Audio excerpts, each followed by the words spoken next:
All right, so before we get into the nitty-gritty of the budget, let's bring you the budget 2023 in a nutshell. Now, if government sticks to current allocations, here is the spending. As a country, we will be spending 2.24 trillion rand. And that money doesn't just appear, of course, and it doesn't come from government. It comes mostly from taxpayers. Revenues coming into SARS were 1.69 trillion. So that's quite significantly lower than what we're spending. There's a gap. That means we will need to take on the rest as debt. This is what we do every year. The shortfall, which is the difference between what is coming in as tax and going out as spending, is 4% of GDP, or 4% of total spending. Now, total debt, we'll talk about this, is expected to stabilize at around 74% of GDP in 2025. So overall, we're still pretty deep in debt, but the tax coming in at least is funding most of this, and it's been seen as good news for a while. And because of that, no major new taxes or higher taxes announced today.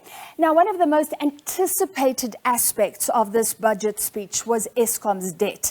Eskom is spending so much of its income on repaying its debt on interest that this is expected to bring some relief. So you can see that this will be done in installments. Government takes over this amount of debt per year, starting with 78 billion, 66.40, then 70. Eskom can then spend more on maintaining its coal fleet and trying to keep the lights on, essentially. Eskom's debt relief amounts to 184 billion over the next 3 years. So you can see that installments.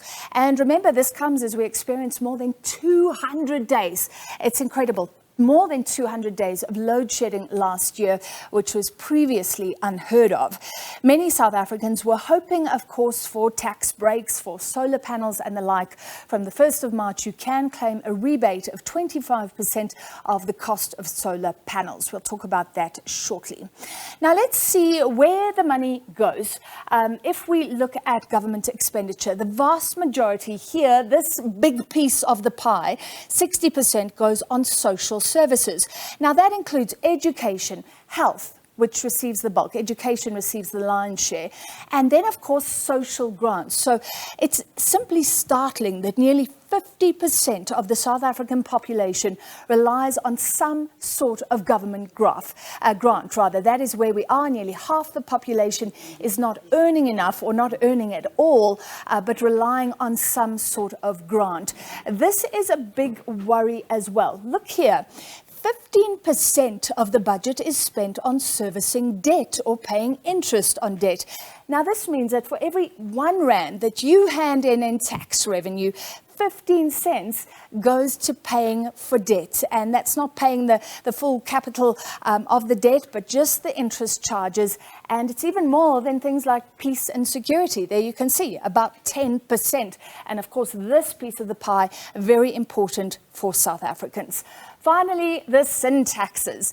You'll pay 10 cents more for a can of beer, 18 cents more for a bottle of wine, 3.90 more for a bottle of spirits.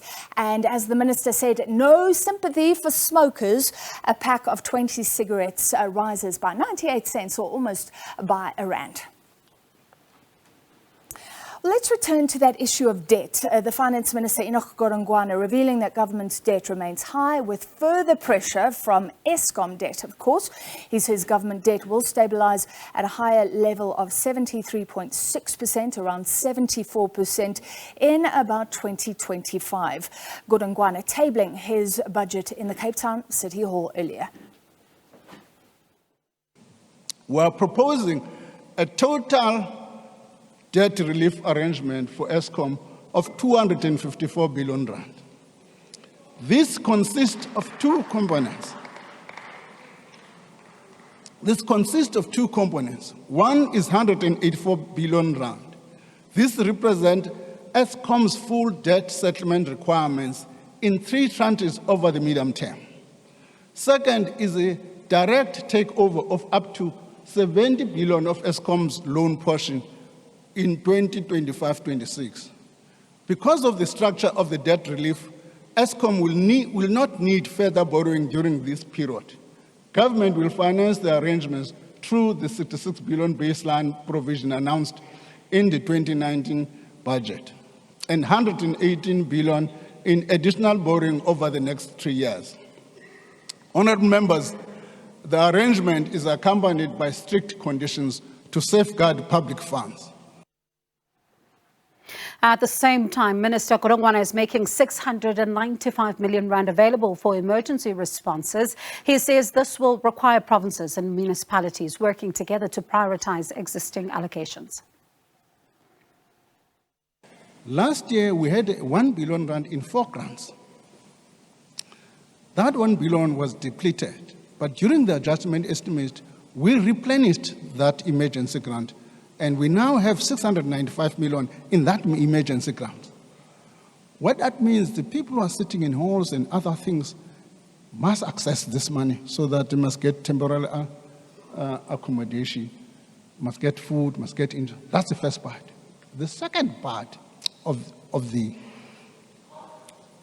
disaster is what is called recovery and repair. To do that, you need skilled people than myself, more skilled than myself, who can go into a bridge and assess the cost to build that bridge. And then you submit a proper budget, and that is affected into the normal budget process. All right, let's discuss this budget with economists and prominent financial commentators, Xhanti Payi and Dr. Lumkile Mondi. Great to have you with us in studio for a change. Let me start with you, Xhanti. So we don't need to talk about tax increases and tax pain. Incredibly, because our economy is in the doldrums. We talk about all the problems.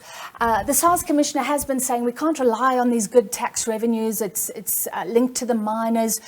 But, I mean, how is it all possible?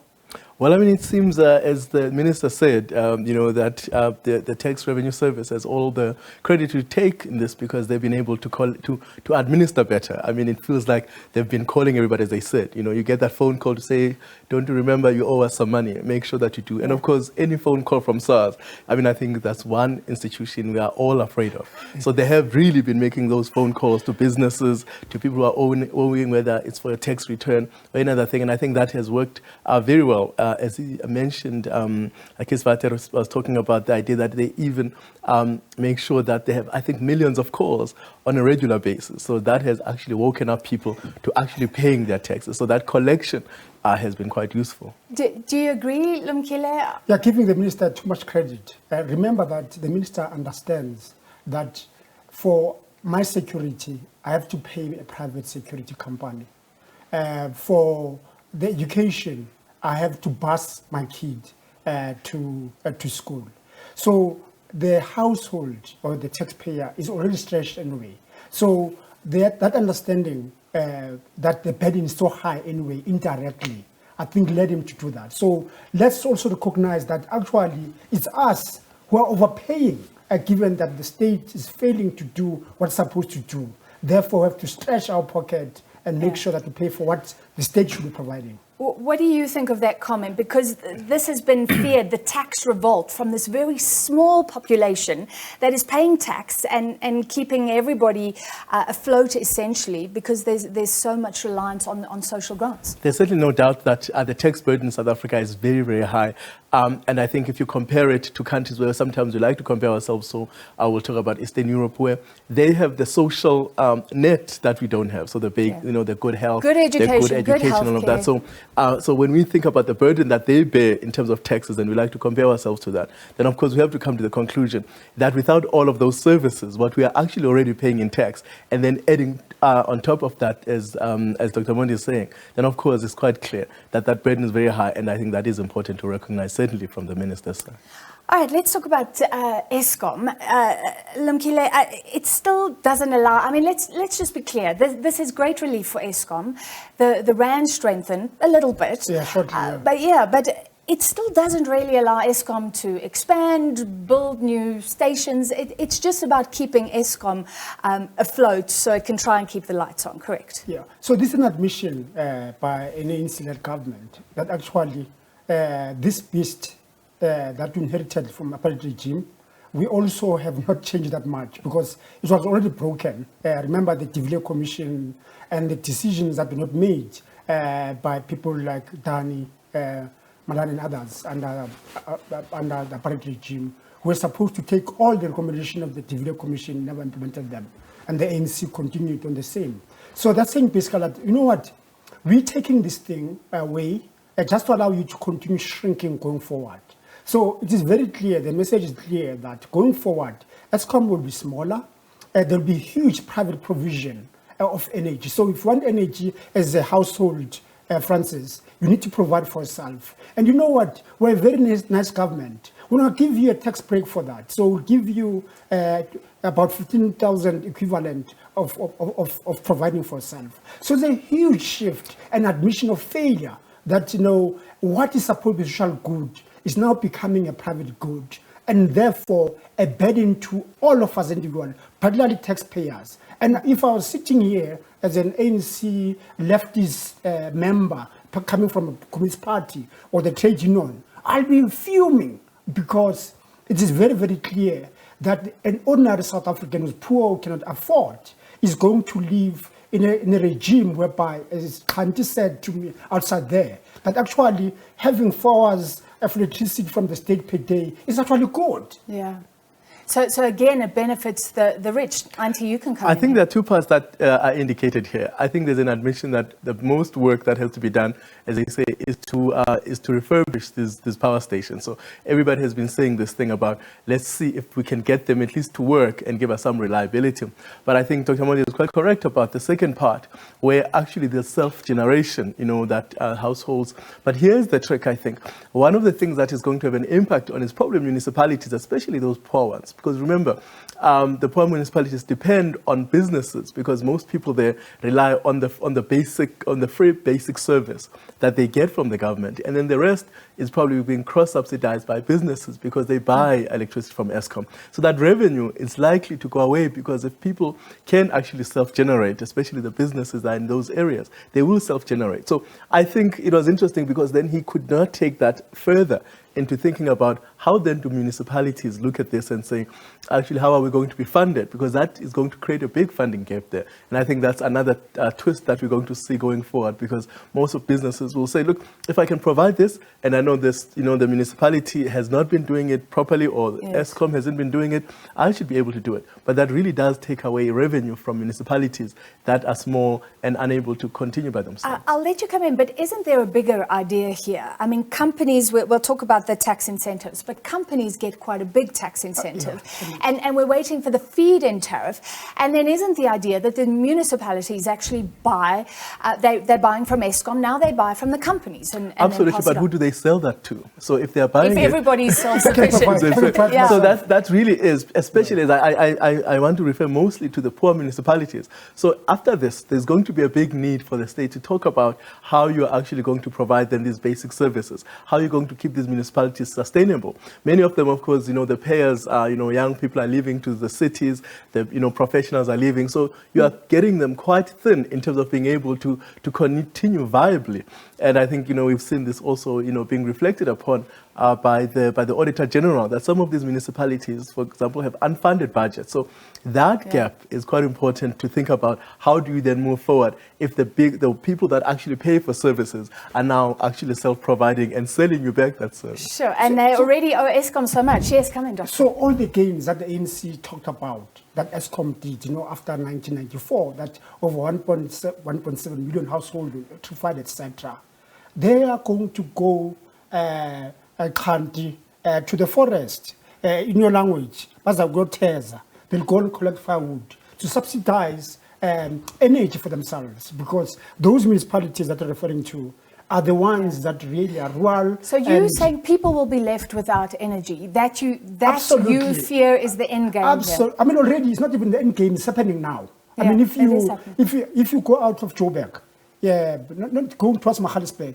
you'll see some women mainly who are having firewood on their head. It is happening already. And it's really a very sad chapter of South Africa, where you're going to see us investing as an elite, investing on energy and selling back to our municipality, being prosumers, whilst in fact across the road, if you're in Denfen, across the road, people are living a completely different life because the state can only provide for hours. The rest they've got to fund from themselves. But let me just challenge you quickly. If it's done correctly, couldn't it work? I mean, there was a report, and I'm sorry, I can't remember who came up with it, saying that if the whole of Midrand had solar panel roofing and that was feeding into the grid, we could go down a stage. That's just Midrand. That's not all the big cities. And then government can use that. It feeds into Eskom and force transmission to the rural poor. If it works, shouldn't it work like that? That's far. We have got 15 years that's passed. We couldn't resolve that problem. And then I have to be optimistic that actually there's a better end game here in South Africa in 2023. I mean, I think definitely I think this leaves us with the idea that we need a new model of actually providing energy, including actually how you engage communities. You know, I mean, we know that, for example, there are many women's groups that have savings, you know, stokvels and all of that. How do you actually bring them into a much more viable and workable thing? For example, we know that government will still need to buy. Perhaps those are the ones where they can provide this for themselves and for communities. So I think there needs to be a rethought model about how we do the economy, because clearly, as we know, Eskom was supposed to be something that helps correct a market failure. If that is no longer possible, then how else are we going to correct that market failure? Because that will still remain. And I think that's where now government and the private sector need to come together and think about people will still be left out, and how do we come together with a better model that allows for that? Because I think he's quite right about actually leaving people behind. So how do you correct that market failure? Because obviously, if people are able to then move away from that, we need to find a way then to bring back the service. So, and the solution is jobs, and a growing economy. So what the minister has done is to say, you know what, I'm going to hold the fort, I'm going to consolidate as I've promised. And as I'm consolidating and taking away the debt, private sector coming in, invest on a new generation capacity. My growth in about 3 years will start going up. But that has to be backed up by a very committed state towards a developmental growth agenda, which the current government is not at all.